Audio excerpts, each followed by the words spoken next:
Работай, работай. Сильно пускай не пробивает. Не пробивай ему. Сильно пробьешь, то меньше будете работать.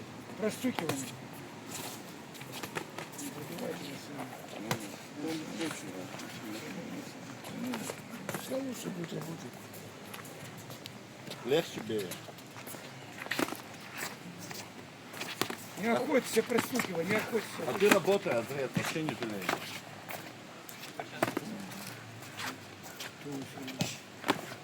Легче работай.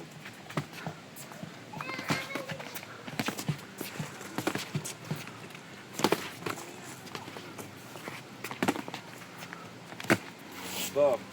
Азиз, давай ты. Молодцы, молодцы.